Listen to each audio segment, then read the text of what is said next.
Hi students, हम biology का third chapter start कर रहे हैं, एब्जॉर्प्शन बाय रूट्स। ठीक है, और ये किस में आते हैं? हमारी प्लांट फिजियोलॉजी में आता है। प्लांट फिजियोलॉजी में ये हमारा पहला चैप्टर होगा।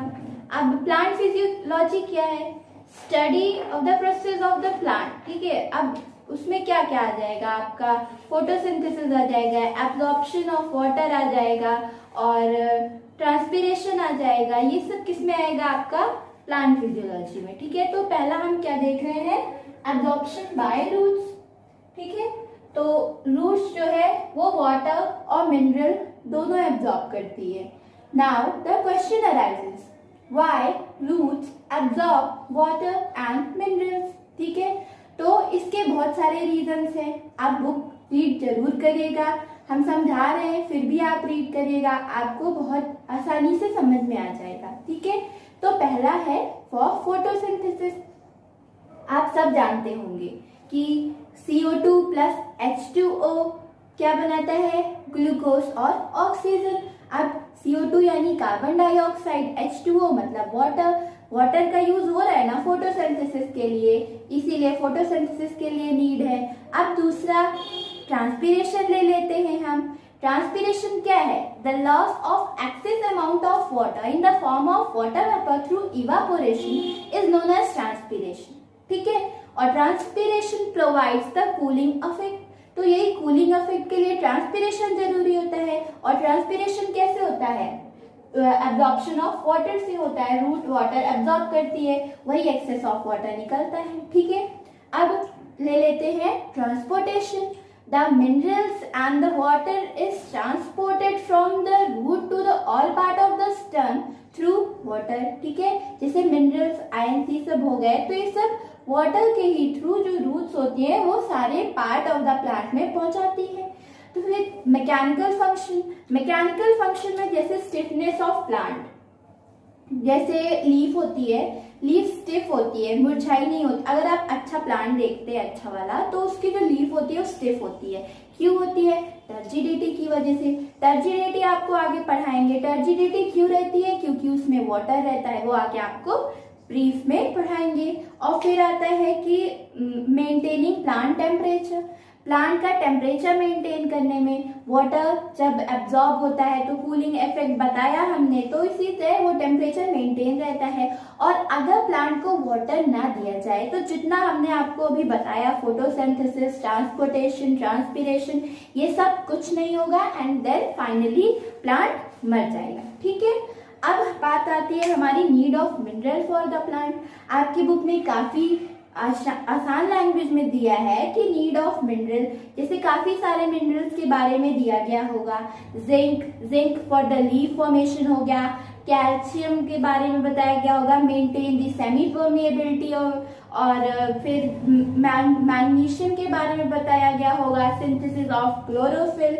इसी तरह नाइट्रोजन के बारे में बताया होगा फॉर ग्रोथ।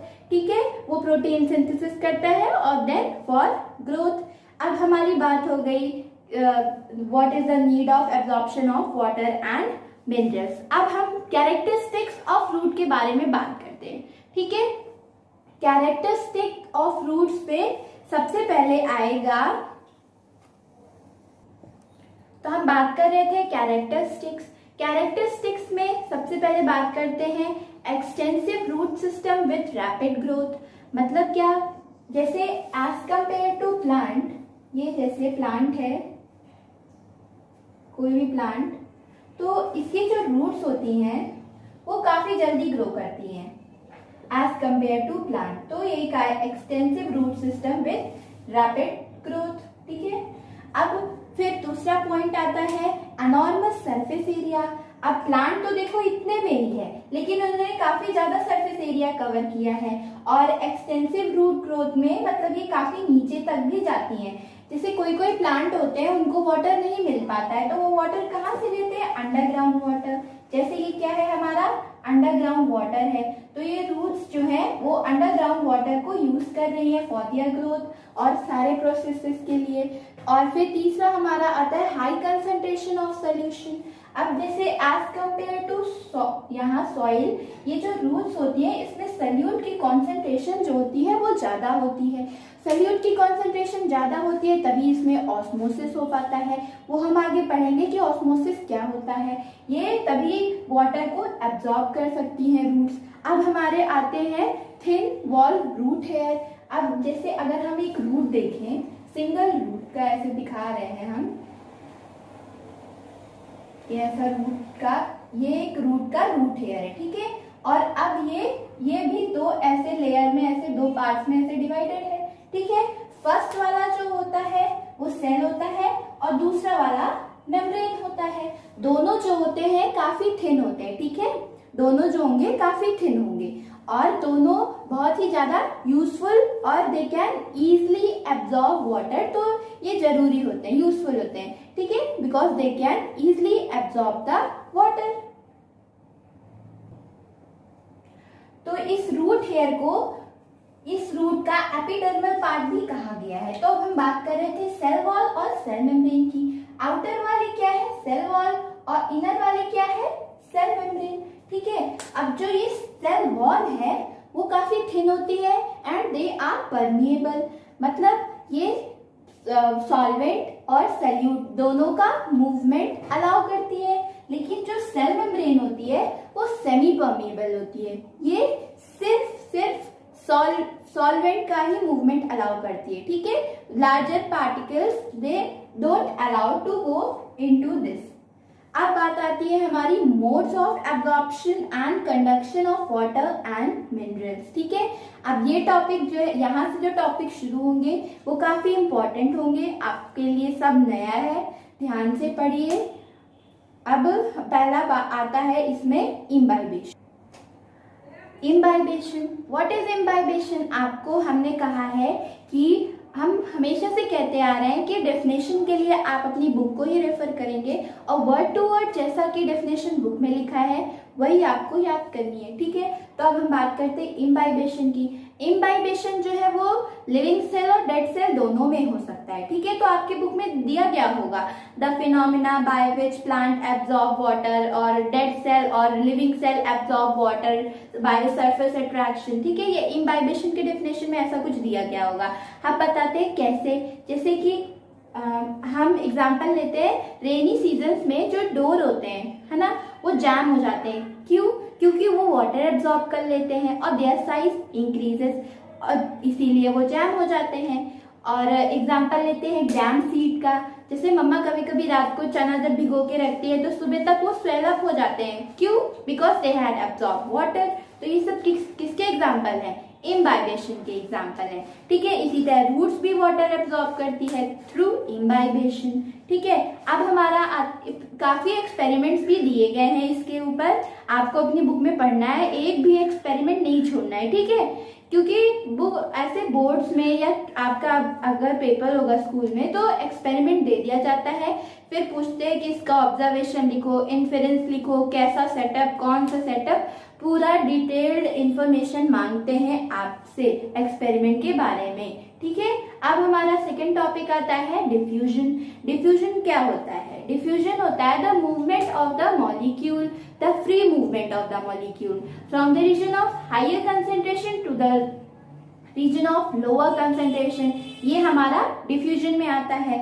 हम एग्जाम्पल ले सकते हैं, जैसे कोई भी बॉटल आपने, जैसे आपने परफ्यूम है, परफ्यूम किसी भी कॉर्नर में स्प्रे किया हो, वो फ्रेग्रेंस उसके पूरे रूम में आ जाती है। अब जैसे कोई भी परफ्यूम लगाया है तो वो क्यों स्मेल करने लगता है? क्योंकि उसकी फ्रेग्रेंस उसके चारों तरफ आ जाती है। ये कैसे होता है? डिफ्यूजन की वजह से होता है। आपके बुक में काफी अच्छा एग्जाम्पल दिया गया है पोटेशियम परमैंगनेट का, KMnO4 का। जैसे कि वो बीकर में डाला, एक साइड में डाला तो वो पूरे बीकर में चला गया।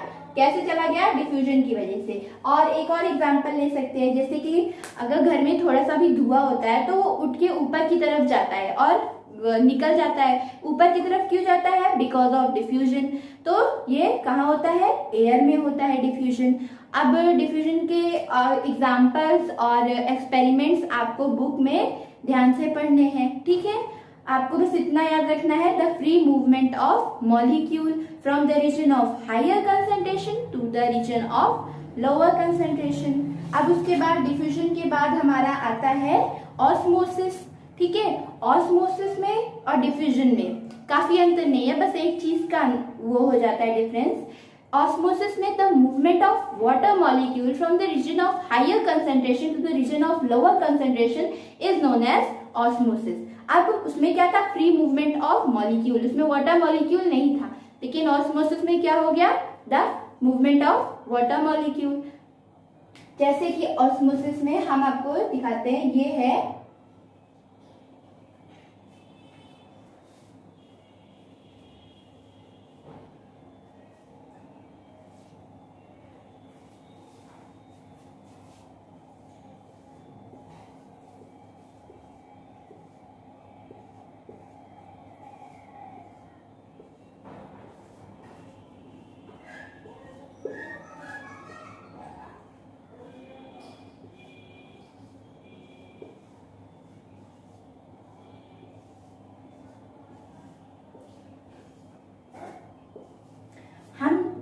बताते हैं। जैसे ये एक सेमी परमिएबल मेम्ब्रेन है, ठीक है, ये हमारा क्या है, सेमी परमिएबल मेम्ब्रेन। अब ये क्या है, डाइल्यूट सॉल्यूशन, और ये क्या है, कंसंट्रेटेड सॉल्यूशन। अब ये जो सेमी परमिएबल मेम्ब्रेन है, ये सिर्फ ये छोटे छोटे जो वाटर मॉलिक्यूल्स है इनका ही मूवमेंट अलाउ करेगी। ये जो बड़े बड़े तुम्हें दिख रहे हैं ये सल्यूट, इनका मूवमेंट नहीं अलाउ करेगी, ठीक है। ये जो छोटे छोटे वाटर मॉलिक्यूल्स हैं, हमारे सॉल्वेंट है, इनका ही मूवमेंट अलाउ करेगी। इसीलिए ऑस्मोसिस में क्या कहा गया है, the movement of water molecule. Diffusion में ऐसा कुछ नहीं है, ठीक है, वो फ्री मूवमेंट है। ये आपको आई होप कि डायग्राम से समझ में आ गया होगा। ऐसे सेपरेटेड आपकी बुक में भी ऐसा डायग्राम दिया गया है, बुक भी रेफर करिए पढ़ते वक्त। तो ये सेमी परमिएबल मेम्ब्रेन है, और ये हमारे सॉल्वेंट्स हैं, ये सल्यूट्स हैं, और they allow only the movement of solvent, ठीक है, वाटर मॉलिक्यूल। अब जो ऑस्मोसिस होती है ना, वो दो टाइप की होती है, एंडोस्मोसिस और एक्सोस्मोसिस। तो इनफ्लो ऑफ वाटर को एंडोस्मोसिस कहते हैं, और आउटफ्लो ऑफ वाटर को एक्सोस्मोसिस कहते हैं।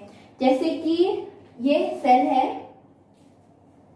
ये सेल है यहाँ पे, ठीक है, यहाँ पे वाटर गया, मतलब वाटर एंटर किया, ठीक है, ये सेल क्या हो गया, सेल स्वेल अप हो गया, मतलब इसका साइज इंक्रीज हो गया। तो इसमें क्या हुआ है, एंडोस्मोसिस हुआ है। सिमिलरली हम एक और सेल लेते हैं, इसमें से वाटर कंटेंट बाहर निकल गए हैं, ठीक है, और ये इसका साइज हो गया, श्रिंक हो गया, मतलब छोटा हो गया। तो इसमें क्या हुआ है, एक्सोस्मोसिस। मतलब सिंपली आपको क्या याद रखना है, एंडोस्मोसिस जो होता है वो इनफ्लो ऑफ वाटर होता है, और जो एक्सोस्मोसिस होता है वो आउटफ्लो ऑफ वाटर होता है। इतना आपको याद रखना है। अब हम बात कर लेते हैं टाइप्स ऑफ मेम्ब्रेन के बारे में। परमिएबल मेम्ब्रेन, परमिएबल मेम्ब्रेन क्या होती है, परमिएबल मेम्ब्रेन वो होती है which allow the movement of both solute as well as solvent, ठीक है, वो सल्यूट का भी मूवमेंट अलाउ करेगी, सॉल्वेंट का भी मूवमेंट, मतलब ये सल्यूट और ये सॉल्वेंट दोनों का मूवमेंट अलाउ करेगी। फिर आती है इम्पर्मिएबल मेम्ब्रेन। इम्पर्मिएबल मेम्ब्रेन किसी का मूवमेंट नहीं अलाउ करेगी, चाहे वो सल्यूट हो चाहे वो सॉल्वेंट हो, मतलब किसी का भी नहीं। फिर आते हैं हमारे सेमी परमिएबल मेम्ब्रेन। जैसे कि ये बताया था हमने बताया था सेमी परमिएबल मेम्ब्रेन किसका मूवमेंट अलाउ करेगी, सिर्फ इनका मूवमेंट। ये क्या थे, सॉल्वेंट थे, यानी सेमी परमिएबल मेम्ब्रेन सिर्फ सॉल्वेंट का मूवमेंट अलाउ करेगी और सल्यूट का मूवमेंट नहीं अलाउ करेगी। मतलब पास मूवमेंट, मतलब पास करना, ठीक है, इधर से उधर जाना। ऑस्मोसिस में क्या होता है, यही पास तो होता है, ऐसे ऐसे वाटर ऐसे पास होता है। ये देखो, जैसे कि आपको रूट्स वाला बताया था, तो ये रूट्स है, तो वाटर अंदर जा तो रहा है, ऐसे ही तो जा रहा है ना, पास हो रहा है। अब पहले जैसे सेल वॉल थी, सेल वॉल तो दोनों वो परमिएबल थी, बताया था ना, परमिएबल थी, वो सॉल्वेंट और सल्यूट दोनों का मूवमेंट अंदर ले जाएगी। लेकिन बाद वाली लेयर आती है वो सेमी परमिएबल है, वो सिर्फ वाटर को अंदर लेगी, ठीक है। अब एक और बची है सिलेक्टिव परमिएबल मेम्ब्रेन, वो बहुत चालाक होती है। देखो सिलेक्टिव परमिएबल मेम्ब्रेन कैसी होती है, ये है सेल, है ना, तो जो यूजफुल सब्सटेंस होगा उसको अपने अंदर डिफ्यूज कर लेगी, और जो हार्मफुल सब्सटेंस होगा वो उसके बाहर डिफ्यूज होगा, ठीक है। तो सिलेक्टिव परमिएबल मेम्ब्रेन में क्या होता है, यूजफुल वाले अंदर डिफ्यूज होते हैं और जो हार्मफुल होते हैं वो बाहर डिफ्यूज होते हैं। अब हमारा नेक्स्ट आता है, फिर काफी एक्सपेरिमेंट भी दिए गए हैं आपकी बुक में, आपको पढ़ना है, ठीक है, अच्छे से पढ़ना है। फिर हमारा आता है topic how long the osmosis continue. ठीक है, अब कहने को तो ये कह लो कि जैसे कि हमने पढ़ा है कि ये है जब तक दोनों के कंटेंट्स बराबर ना हो जाए तब तक ऑस्मोसिस होगा। ये भी कह सकते हैं, बुक में लिखा होगा, ठीक है, कि ऑस्मोसिस कब तक होगा, जब तक दोनों के कंटेंट्स बराबर ना हो जाए। लेकिन आपको बुक में एक ऐसा एक्सपेरिमेंट भी दिया गया होगा कि बुक में कैसा एक्सपेरिमेंट है हम आपको बताते हैं। ठीक है, तो थ्योरेटिकली ये बताया गया है कि ऑस्मोसिस तब तक होगा, जैसे कि हम मान लेते हैं दो बीकर है, बचपन से पढ़ते आ रहे हैं, जब तक दोनों का लेवल बराबर ना हो जाए तब तक पास होगा। जैसे हम मान लीजिए सेमी परमिएबल मेम्ब्रेन है, ये हमारे अंदर क्या है, ये हमारे सॉल्वेंट है और इनका मूवमेंट तब तक होगा जब तक ये इन दोनों का लेवल बराबर ना हो जाए। लेकिन जैसे हम ये आपका एग्जाम्पल था या तो ये कैसे, यह एग्जाम्पल आपको समझना पड़ेगा, एक्सपेरिमेंट है। तो इन्होंने एक सेटअप तैयार किया, ठीक है, ये बीकर है, इसमें क्या है 80% ऑफ सुक्रोज है और ये थिसल फनल था पहले, इसमें पहले 20% ऑफ सुक्रोज था। कितना था? 20%। तो एज कम्पेयर टू बीकर, ये जो यहाँ पे था इसमें, तो इसमें कम था। ये हमारी क्या है, सेमी परमिएबल मेम्ब्रेन है। अब डिफ्यूजन होना स्टार्ट हो गया। अब डिफ्यूजन ये इसमें ज्यादा वाटर कंसेंट्रेशन है एज कम्पेयर टू इसमें, तो डिफ्यूजन कहाँ होगा, बीकर में से अंदर जाएगा, ठीक है, थिसल फनल में जाएगा। ठीक है, अब यहाँ से अंदर गया और इसीलिए इसका लेवल जो है वो इंक्रीज होना शुरू हो गया। तो अगर हमने जब सेटअप लगाया था तो मार्क किया होगा कि यह इतना था तो राइज होके इतना बढ़ गया। लेकिन फिर बाद में जब ये बढ़ने लगा तो ये इस पे प्रेशर लगाने लगा, अंदर वाला जो यहाँ पे वाटर था उस पे प्रेशर लगाने लगा। इसी प्रेशर लगाने की वजह से जो फिर डिफ्यूजन हो रहा था वो रुक गया, फिर एक इक्विलिब्रियम स्टेट आ गई, वहां ऑस्मोसिस रुक गया। ठीक है, तो क्या बताया, how long the osmosis continue, theoretically हमने ये बता दिया और एक्सपेरिमेंट के बेस पे हमने ये बता दिया। ये एक कॉलम प्रेशर लगा रहा था बीकर पे, जिसकी वजह से बीकर से डिफ्यूजन इसमें रुक गया और यही लेवल इसका ऐसे हो गया। ठीक है, अब बात आती है, ये एक्सपेरिमेंट आप पढ़ लीजिएगा, आपके पेज नंबर 3.5 पे। अब osmosis, and osmosis, x osmosis तो पढ़ा ना, तो यहाँ जैसे एक्स फिर से बता दे रहे हैं, एंड ऑस्मोसिस क्या होता है, इनफ्लो ऑफ वाटर, इनफ्लो मतलब ये साइज इंक्रीज हो गया, और एक्स ऑस्मोसिस मतलब outflow of water, size decrease हो गया। ठीक है, अब ये जो एक्सपेरिमेंट था यहाँ पे क्या हुआ है, दो एक्सपेरिमेंट थे। एक में लिया था 80% ऑफ सुक्रोज, यहाँ पे ज्यादा लिया था, और यहाँ पे 20% ऑफ सुक्रोज, यहाँ कम लिया था। लेकिन उन्होंने दूसरे सेटअप में इसका उल्टा कर दिया। ठीक है, ऐसे करके यहाँ पे जो था, यहाँ पे 5% ऑफ सुक्रोज लिया और यहाँ पे 95% लिया, तो यहाँ पे एक्स ऑस्मोसिस होने लगा। मतलब ये जो यहाँ पे ये लेवल जो इसका, अगर हम इनिशियल लेवल मार्क करते तो यहाँ से यहाँ आ गया, क्यों, क्योंकि डिफ्यूजन हुआ, ये अंदर गया, इसके अंदर चला गया। समझ में आया? अब बात आती है ऑस्मोटिक प्रेशर। ऑस्मोटिक प्रेशर जो मिनिमम प्रेशर लगा है, ये कॉलम वाला प्रेशर, ये जो कॉलम प्रेशर इस पे लगा रहा है, यहाँ तक पहुंच गया तो ये तो भारी होने लगा ना, तो बीकर पे प्रेशर लगाने लगा, ये यहाँ पे ऐसे प्रेशर लगाने लगा, तो वो जो मिनिमम प्रेशर लगा है उसी को ऑस्मोटिक प्रेशर कहा जाता है। The minimum pressure that must be applied to prevent the passage of pure solvent into the solution through a semi-permeable membrane। यही था प्योर सॉल्वेंट और मिनिमम प्रेशर लगाया गया टू प्रिवेंट द पासेज। ये यहाँ से यहाँ जा रहा था ना ऐसे करके सेमी परमिएबल मेम्ब्रेन से, तो इसने रोका, तो उसी को क्या कहा गया है, ऑस्मोटिक प्रेशर। फिर एक आपको एक्सपेरिमेंट अच्छा सा दिया गया है, उसमें क्या कर दिया, उसमें ऐसे वेट रख दिया, तो वो क्या हो गया, ये नीचे और जाने लगा। ठीक है, वो एक्सपेरिमेंट भी पढ़ लीजिएगा। फिर हमारी आती है टोनिसिटी। तो टोनिसिटी की बात हो रही थी, तो टोनिसिटी बताने से पहले हम आपको 3 तरह के सॉल्यूशंस बताना चाहेंगे। ठीक है, पहला आइसोटोनिक सॉल्यूशन, लिख लीजिएगा। ठीक है, आइसोटोनिक सॉल्यूशन, हाइपोटोनिक सॉल्यूशन और हाइपरटोनिक सॉल्यूशन। 3 बोले हैं, लिख लीजिएगा, आइसो, हाइपो, हाइपर। आइसोटोनिक क्या होता है? आइसोटोनिक में सल्यूट और सॉल्वेंट दोनों का कंसंट्रेशन बराबर होगा, ठीक है। आइसोटोनिक में सल्यूट और सॉल्वेंट दोनों का कंसंट्रेशन बराबर होगा। हाइपोटोनिक में सल्यूट का concentration as compare to the solvent कम होगा और हाइपरटोनिक में सल्यूट का कंसंट्रेशन ज्यादा होगा एज कंपेयर टू सॉल्वेंट, ठीक है। तो 3 तरह के बताए, आइसो, हाइपो, हाइपर। अब इसी पे बेस हम आपको एक एग्जांपल बताते हैं, ठीक है। आपकी बुक में दिया गया है, आरबीसी सेल लिया गया है, ठीक है। तो 3 आरबीसी सेल लिए गए हैं, 1 2 3, 1 2 3। तीनों का साइज सेम है, हमसे नहीं बना कोई बात नहीं। और 3 डिशेस दी हुई है, सेम साइज की है लेकिन हमसे नहीं बना कोई बात नहीं। तो तीनों को रख दिया, 1 2 3, ठीक है। ये था हमारा आइसोटोनिक सॉल्यूशन, आइसो। ये था हमारा हाइपोटोनिक सॉल्यूशन और ये था हमारा हाइपरटोनिक सॉल्यूशन, ठीक है।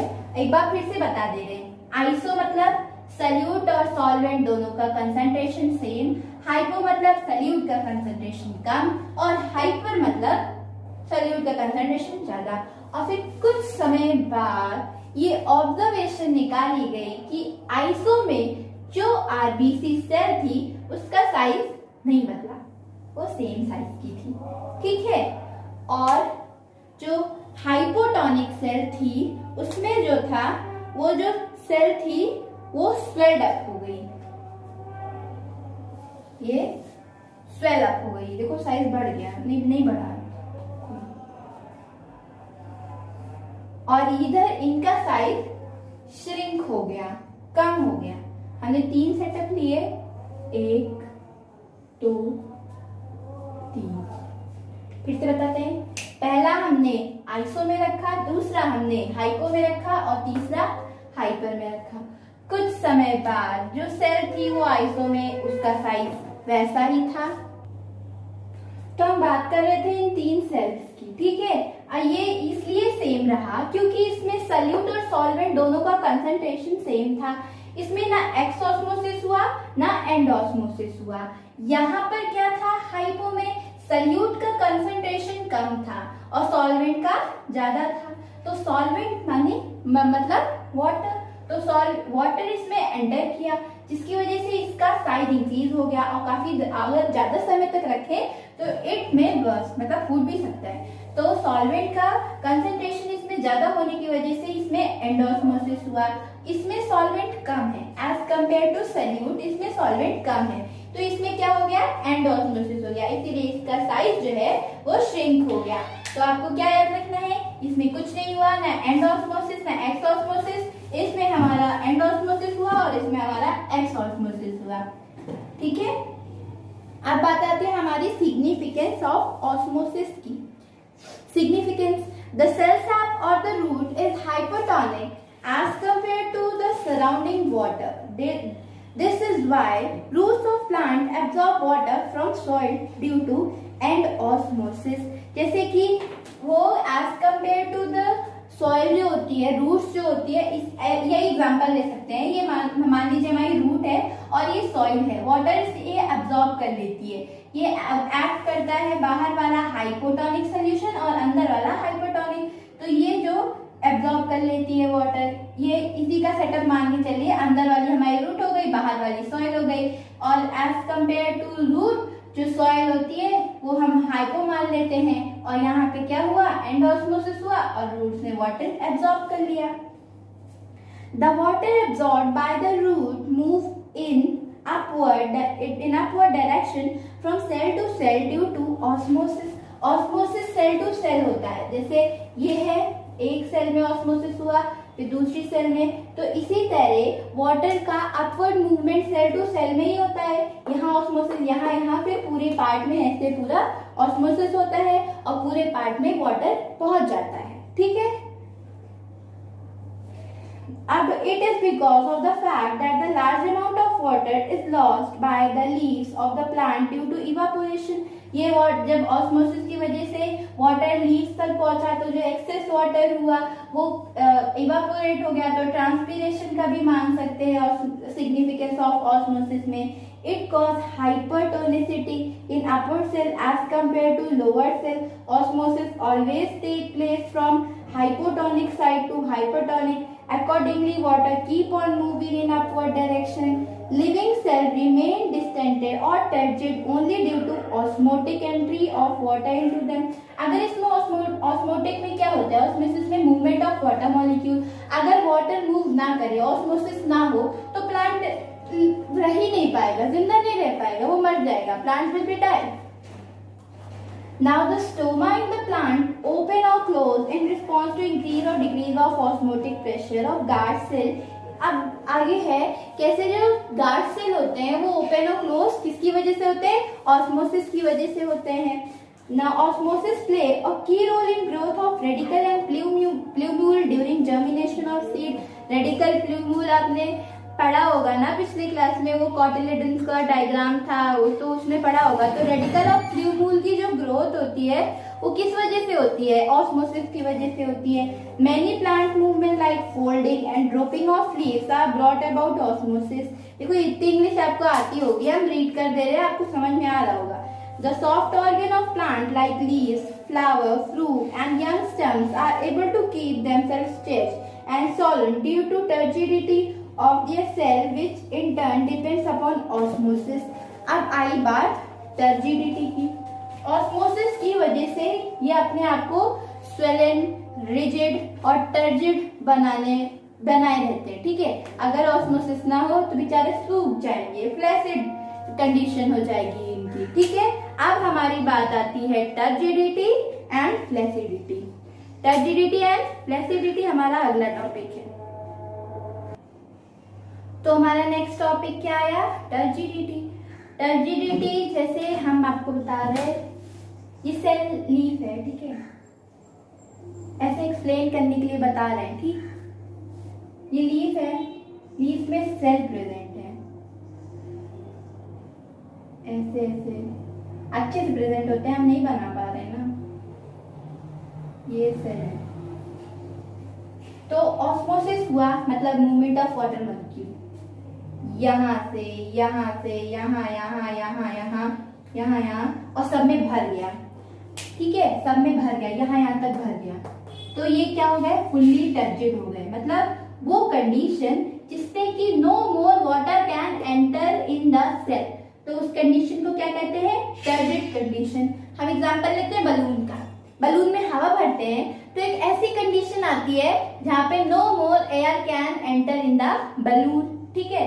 तो जैसे बलून की टर्जिड कंडीशन वैसे इन केस ऑफ लीफ ये इसकी टर्जिड कंडीशन। एग्जांपल आए तो बलून वाला मत लिखने लगना, ये हम टर्जिडिटी समझाने के लिए बोल रहे हैं, ठीक। तो ये टर्जिड कंडीशन क्या हो गया, when no more water can enter in the cell. अब दो तरह के प्रेशर आएंगे, टर्गर प्रेशर और सेल वॉल प्रेशर। अब जब यहाँ पानी भर चुका है तो यहाँ सेल वॉल पे प्रेशर लग रहा है, ये सेल वॉल है, ठीक है, यहाँ पे प्रेशर लग रहा है, इसे क्या कहते हैं, सेल वॉल प्रेशर। और जो जैसे कि हम आप बलून के एग्जांपल समझाते हैं, बलून में एयर जो है, ये बलून है, हाँ, अब इसमें और एयर नहीं एंटर कर सकती, ठीक है, फुल्ली टर्जिड कंडीशन में है। तो ये एयर इसके बाहर की तरफ प्रेशर लगाती है ना, ये, तो इसे क्या कहेंगे, टर्गर प्रेशर। और जो बाहर से अंदर की तरफ प्रेशर लग रहा है इसे क्या कहेंगे, सेल वॉल प्रेशर। काफी अच्छे से आपकी बुक में दिया गया है। The state of equilibrium where no more water can enter into a cell is called turgidity and the cell is said to be turgid, ठीक है। In this condition, wall of the cell is stretched under pressure from inside and it presses the cell content toward the center of the cell. The pressure exerted by the cell contents against the cell wall in turgid condition is called turgor pressure. Turgid condition में जो pressure exert हो रहा है उसे turgor pressure कहा गया है। And the inward pressure exerted by cell wall against the cell content under fully turgid condition वो वॉल प्रेशर, ठीक है। अब यही टर्गर प्रेशर और वॉल प्रेशर दोनों मिलके एक इक्विलिब्रियम स्टेट बनाते हैं, जैसे ये इक्विलिब्रियम स्टेट। और जैसे कि और इसमें पानी भर जाए तो it can burst, cell wall can burst. इसी तरह ये बलून है, इसमें और हवा जैसे भर दो तो फूट जाता है, इसी तरह इस केस में ये भी होता है। कभी कभी देखते हैं फ्रूट जो होते हैं वो फटे फूटे रहते हैं, क्यों? इसी वजह से टर्जिडिटी, उसमें एक्सेस ऑफ वाटर चला जाता है, जिसकी वजह से जो सेल वॉल होती है वो रप्चर हो जाती है, जिसकी वजह से वो फूट जाते हैं, ठीक है। अब क्वेश्चन बहुत आते हैं टर्जिडिटी से, नेम द फॉलोइंग हो गया, फिल इन द ब्लैंक्स हो गया, और सबसे ज्यादा ये पूछा जाता है a condition opposite to the turgidity. तो इसमें क्या लिखना है? A condition opposite to the turgidity is flaccidity. मतलब अपोजिट क्या कहा है, फ्लैसिडिटी क्या कहा है। जैसे कि टर्जिडिटी था कि इसमें no more water can enter to the cell. अब फ्लैसिडिटी में क्या है? फ्लैसिडिटी में ये कंडीशन है कि इसमें पानी नहीं होता है, सूख जाता है, मुरझाया हुआ हो जाता है, ठीक है। ये हमारा टर्जिडिटी और फ्लैसिडिटी था, ये आपको याद रखना है। कंडीशन अपोजिट टू टर्जिडिटी क्या होती है? फ्लैसिडिटी, ठीक है। अब सिग्निफिकेंस ऑफ टर्जिडिटी होते हैं। Significance of turgidity, significance of turgidity में पहला क्या आता है? Movement of water from cell to cell. 10 बार बता चुके, ये सेल इस सेल से इस सेल में, इस सेल से इस सेल में, ऐसे movement of water from to cell. और फिर उसके बाद ऐसी कंडीशन आती है जिससे ये टर्जिड हो जाते हैं। हम आपके लिए रीड करे दे रहे हैं। Water moves from cell to cell specially in the roots cell because of turgidity. मतलब ये सेल टर्जिड हुआ तभी तो इसने इसमें डाला ना, इसमें फुल हो गया तभी ये इसमें किया है। Water always move from more turgid cell to less turgid cell. बताया हमने ना, ये फुल हो गया, टर्जिड हो गया तभी तो इसमें से इसमें गया। Less turgid cell, the direction in which water will flow from one part to the plant to another, or even from one cell to another cell, depend upon turgor pressure in two region. Maintain of proper shape, जैसे कि shape, ये leaf का shape होता है। अगर यहाँ पे turgidity कम हुई तो लीफ यहाँ से फ्लैटन हो जाएगी, लेकिन ये फुल्ली टर्जिड है तो ये अपना शेप को मेंटेन की है, ठीक है।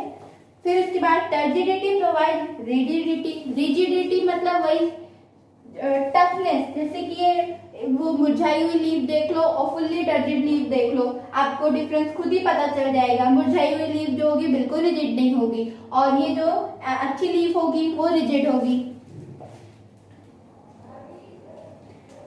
रूट्स भी देख लो, जो लिविंग सेल के रूट्स होंगे वो रिजिड रहेंगे, और जो डेड सेल के रूट्स होते हैं कितनी जल्दी टूट जाते हैं, बिल्कुल रिजिड नहीं रहते। मूवमेंट इन प्लांट सेल, ठीक है। मूवमेंट इन प्लांट सेल, कुछ प्लांट जो मूव करते हैं वो भी किसकी वजह से? टर्जिडिटी की वजह से। अब आता है स्टोमेटल मूवमेंट। स्टोमेटल मूवमेंट मतलब opening and closing of stomata.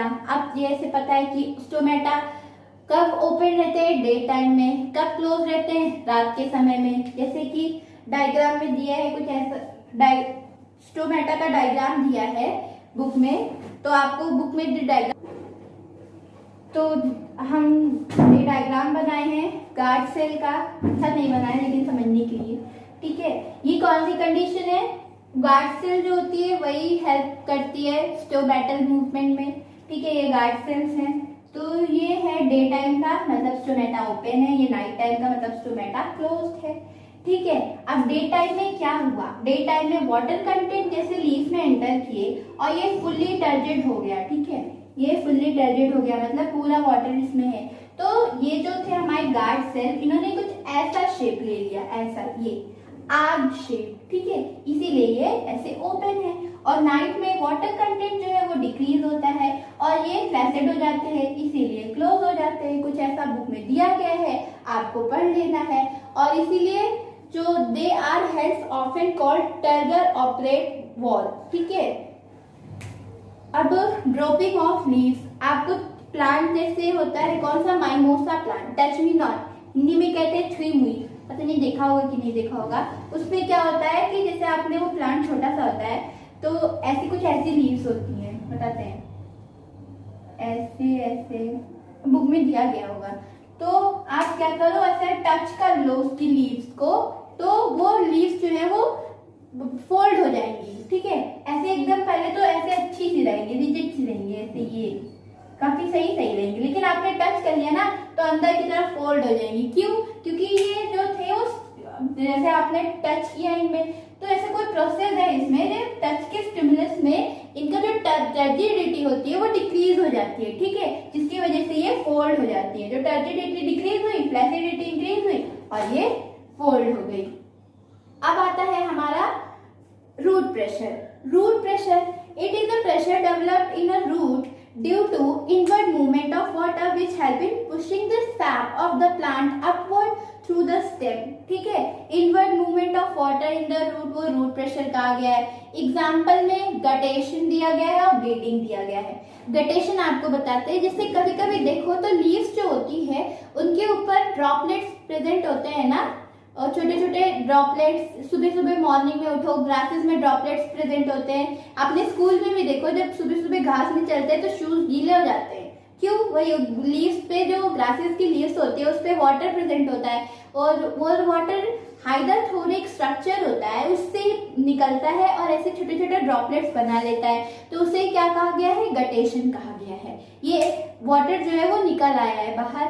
और फिर आती है ब्लीडिंग। जैसे प्लांट को स्क्रैच कर दो तो उसमें से थोड़ा सा लिक्विड टाइप का निकलने लगेगा, उसको क्या कहा गया है? ब्लीडिंग कहा गया है। इंजर्ड स्टेम से जो निकला हुआ है वो उसको ब्लीडिंग कहा गया है, ठीक है। Loss of water through cut और इंजर्ड स्टेम, उसको ब्लीडिंग कहा गया है। और गटेशन टेक प्लेस थ्रू हाइड्रोथोर। अब बात आती है हमारी प्लाज्मोलाइसिस एंड डीप्लाज्मोलाइसिस। प्लाज्मोलाइसिस एंड डीप्लाज्मोलाइसिस बहुत इंपॉर्टेंट है। तो प्लाज्मोलाइसिस में क्या है? प्लाज्मोलाइसिस और डीप्लाज्मोलाइसिस इंपॉर्टेंट है, लॉन्ग आंसर क्वेश्चंस में आ सकता है, अच्छे से पढ़ना। तो प्लाज्मोलाइसिस में क्या है? The shrinkage of the cytoplasm, ठीक है, shrinkage of the cytoplasm of a plant cell under the influence of hypertonic solution is called plasmolysis. The cell in the state is said to be limp or flaccid. हमने बताया ना turgidity के opposite flaccidity. Turgidity मतलब उसमें ढेर सारा पानी भरा हुआ, अच्छे से वो हरा भरा, और फ्लैसिडिटी मतलब सूखा मुरझाया। और जब वो साइटोप्लाज्म था वो श्रिंक हो गया, इसका मतलब मुरझा गया, यानी कौन सी कंडीशन हो गई? फ्लैसिड कंडीशन हो गई, ठीक है। The condition is called flaccidity. It is reverse of turgidity. Opposite to the turgidity is flaccidity. अब इसमें क्या होता है? When plant kept in hypertonic solution. Hypertonic solution में आपको याद होगा कि हमने बताया था कि सोल्यूट का कंसेंट्रेशन ज्यादा होता है एज कम्पेयर टू सॉल्वेंट। अब प्लांट को हमने हाइपरटोनिक सोल्यूशन में रखा तो क्या हुआ? एक्स ऑस्मोसिस हुआ। ऑस्मोसिस हुआ कौन सा? एक्स ऑस्मोसिस, मतलब आउटफ्लो ऑफ वाटर, जितना वाटर था वो निकल गया, आउटफ्लो ऑफ वाटर हो गया, एक्स ऑस्मोसिस। एंड अब उसमें क्या होता है? जो cytoplasm along the cell membrane वो अलग हो जाती है सेल वॉल से, ठीक है। और जो वैक्यूल्स होते हैं वो डिमिनिश्ड हो जाते हैं, मतलब खत्म होने लगते हैं, ठीक है। इसी वजह से वो फ्लैसिड हो जाते हैं और वो प्लाज्मोलाइज्ड हो जाते हैं। अब condition opposite to the flaccidity is turgidity.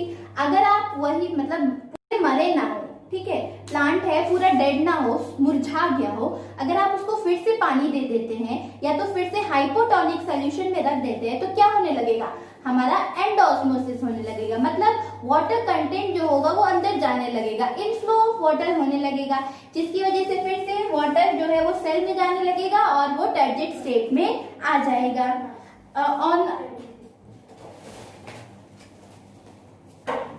अब ये क्या हुआ? जैसे टर्जिडिटी कैसे आई? वाटर था, वाटर अंदर गया तो जो सेल वॉल था उसने सेल मेम्ब्रेन पे प्रेशर लगाया, सेल वॉल प्रेशर।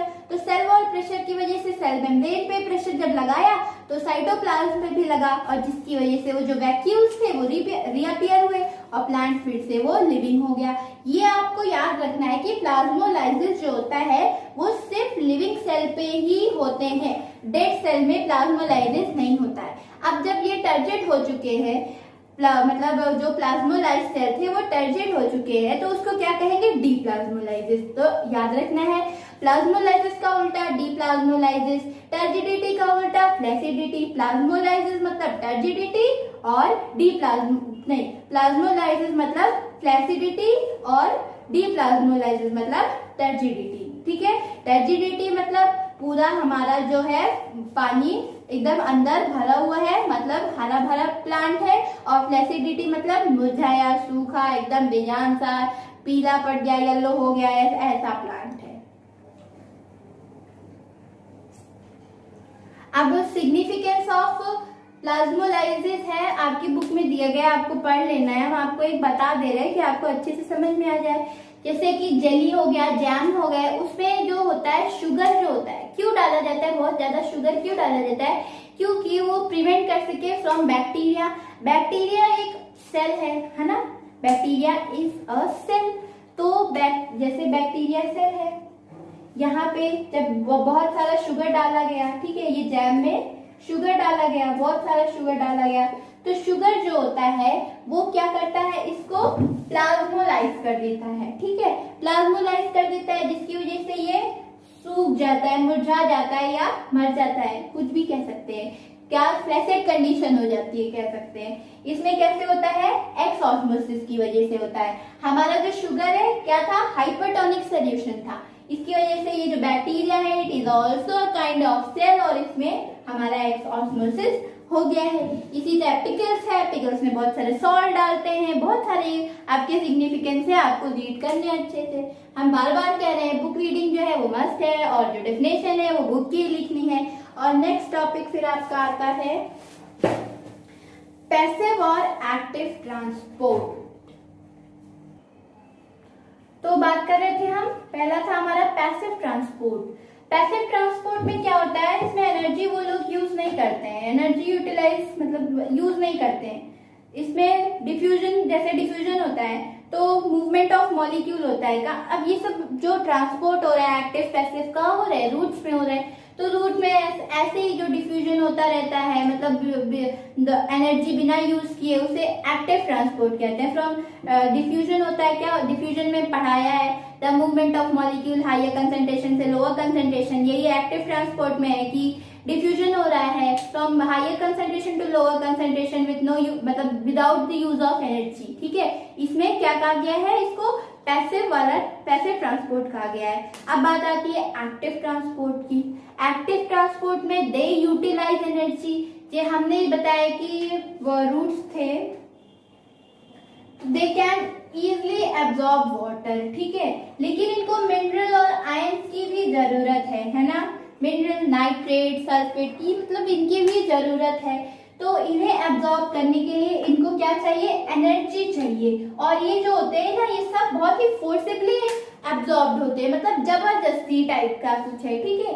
इसमें कैसे होता है, जो एटीपी मॉलिक्यूल होता है वो जो ब्रेक डाउन होता है एडीपी मॉलिक्यूल में, and then it supplies energy to absorb these minerals और आयंस। कौन कौन से दिए गए बुक में, सल्फेट, पोटेशियम, नाइट्रेट, ये इजीली नहीं पास हो सकते हैं सेल मेम्ब्रेन के, बताया था ना। ये थिन जो होती है they can only, they are semi permeable, तो इजीली नहीं पास होते हैं, वो फोर्सिबली ट्रांसपोर्ट होता है, इसे कहते हैं एक्टिव ट्रांसपोर्ट। अब बात आती है असेंट ऑफ सैप की। The upward movement of water along with the dissolved minerals from the root to the tip of the leaf is called ascent of sap. ये एक हमारा जैसे कि ये हमारा पूरा है प्लांट, ये रूट और वाटर पूरा यहाँ तक का पहुंच जाना, अपवर्ड मूवमेंट ऑफ वाटर, ऐसे अपवर्ड ही तो जाना है ना, ऐसे। तो इसी को क्या कहा गया है, असेंट ऑफ सैप। अब बात आती है path of ascent of sap की। बात आती है path of ascent of sap की। तो जो पहला सॉइल वाटर, सॉइल मतलब का पहला कहाँ गया वाटर, सॉइल में गया, फिर उसके बाद रूट हेयर्स, फिर एपिडर्मिस, फिर कॉर्टेक्स, फिर एंडोडर्मिस, फिर पेरिसाइकल, फिर जाइलम वेसल तक पहुंचा, फिर जाइलम ने उसे पूरे पार्ट्स में पहुंचा दिया, ठीक है। अब बात आती है कि कैसे हमने सॉइल में वाटर डाला, फिर along with the dissolved minerals, कोई मिनरल हो सकते हैं, रूट ने एब्जॉर्ब किया, और फिर काफी सारे जो प्रेशर होते हैं वो हेल्प करते हैं रूट्स को पानी ऊपर पहुंचाने में। Root pressure build up a sufficient force to push the sap in xylem vessel into a certain height। मतलब रूट जो है वो प्रेशर लगा रही है कि वो जाइलम तक पहुंच जाए, तो उस प्रेशर को क्या कहा गया है? रूट प्रेशर कहा गया है। तो रूट ने प्रेशर लगाया है जिसकी वजह से जाइलम तक वाटर पहुंचा। फिर दूसरा है हमारा adhesion of water, it causes water to stick the surface of the cell. ये सेल है, वाटर ने इसकी सरफेस को स्टिक कर लिया, so that more water can enter. ठीक है, मोर वाटर कैन एंटर, ये यहाँ पे स्टिक कर लिए, पूरा यहाँ तक स्टिक हो गए और वाटर एंटर हुआ, ये पूरी टर्जिड कंडीशन में आ गया, so that they can loss water during transpiration. ठीक है, अब आता है capillary action. Narrow diameter of xylem vessel, xylem causes water from lower level to rise in order to fill the vacuum created by the loss of water due to transpiration। अब जैसे narrow vessel है, यहाँ पे transpiration हुआ, loss of water हुआ, water नहीं है तो यहाँ पे वैक्यूम बन गया, तो ये ऐसे सक्शन का काम करता है, ऐसे पानी को सक करता है, तो ये हमारा कैपिलरी एक्शन हो गया। फिर आता है ट्रांसपिरेशन पुल। ट्रांसपिरेशन जैसे लीव से हो रहा है, ठीक है, तो लीव्स यहाँ पे जैसे सेल में वाटर प्रेजेंट है तो ट्रांसपिरेशन ऐसे ही तो जा रहा है ना ऊपर की तरफ, तो क्या पानी नीचे से ऊपर आता है। फिर आती है हमारी बात path of ascent of sap की, बुक में ये दिया गया है, आपको ये अच्छे से याद रखना है। पेपर में अगर path of ascent of SAP पूछे तो ये ऐसे तो लिखना ही आपको, लेकिन आपको अपने वर्ड्स में भी soil water then root hair ऐसे एरो बना के भी लिखना है, लेकिन अपना सेंटेंस बना के भी लिखिएगा, क्योंकि डायरेक्ट ऐसे लिख देंगे तो एग्जामिनर जो चेक करेगा उसे बिल्कुल अच्छा नहीं लगेगा। ठीक है, अब बात आती है descent of SAP. Ascent of SAP का उल्टा descent of SAP. The food manufactured in leaves get dissolved in water and it flow down, मतलब नीचे जाना, किसकी वजह से? ग्रेविटी की वजह से, अर्थ की ग्रेविटी की वजह से। तो वो जो फूड था वो नीचे गया, रूट्स तक पहुंच गया, तो उसे क्या कहते हैं? Descent of SAP. Ascent of SAP में वाटर ऊपर तक गया, डिसेंट ऑफ सैप में वो जो खाना लीफ में बना हुआ है वो रूट तक आया। अब रूट के कैसे काम करेगा? अगर उसे खाना ही नहीं मिलेगा तो बिल्कुल काम ही नहीं करेगा, तो उसे भी खाना चाहिए। वो कहाँ से आया? डिसेंट ऑफ सैप की वजह से आया। इसके नीचे जो एक्सपेरिमेंट दिया है ना, ये हमारे टाइम पे आया था, काफी मतलब अच्छा एक्सपेरिमेंट है, मेरा फेवरेट है। इसमें क्या करते हैं, इसमें 2 ट्यूब्स लेते हैं, ठीक है, और इसमें पानी जो है इक्वल भरते हैं, ठीक है। 1 फीट ट्यूब में ये प्लांट डाल देते हैं, कोई भी प्लांट, और ये रूट्स हैं। तो कुछ टाइम बाद ये ऑब्जर्व करते हैं कि जो यहाँ इस टेस्ट ट्यूब में पानी का लेवल जो है वो कम हो गया, मतलब यहाँ की बजाय अब पानी का लेवल यहाँ आ गया। क्यों? Because root has absorb water. यही दिया गया है एक्सपेरिमेंट में। काफी सारे एक्सपेरिमेंट दिए गए हैं और आपको सब पढ़ने, बहुत अच्छे एक्सपेरिमेंट है, इजी भी है। सेटअप याद रखता है, कैसा सेटअप है, फिर क्या ऑब्जर्वेशन है, फिर क्या इन्फेरेंस है, प्रोसीजर, सब आपको याद रखना है। और इस चैप्टर की एक्सरसाइज भी आपको सॉल्व करनी है, ठीक है, एक्सरसाइज और क्वेश्चन आंसर, और फिर की पॉइंट्स टू रिमेम्बर भी पढ़ना है और की टर्म्स भी पढ़ना है। डेफिनेशन के लिए की टर्म्स को देखिएगा, बुक की ही डेफिनेशन लिखिएगा और फिर क्वेश्चन आंसर सॉल्व करिएगा। ट्राई करिए कि ज्यादा से ज्यादा क्वेश्चन सॉल्व करिए, काफी अच्छे क्वेश्चन है इसमें, ठीक है। प्लांट फिजियोलॉजी का पहला था हमारा ये एब्जॉर्प्शन बाय रूट, जो कि खत्म हो गया है। आई होप कि आप सबको लेक्चर अच्छा लगा हो और समझ में आया हो। चलिए हम आपको नेक्स्ट लेक्चर में मिलते हैं। Thank you.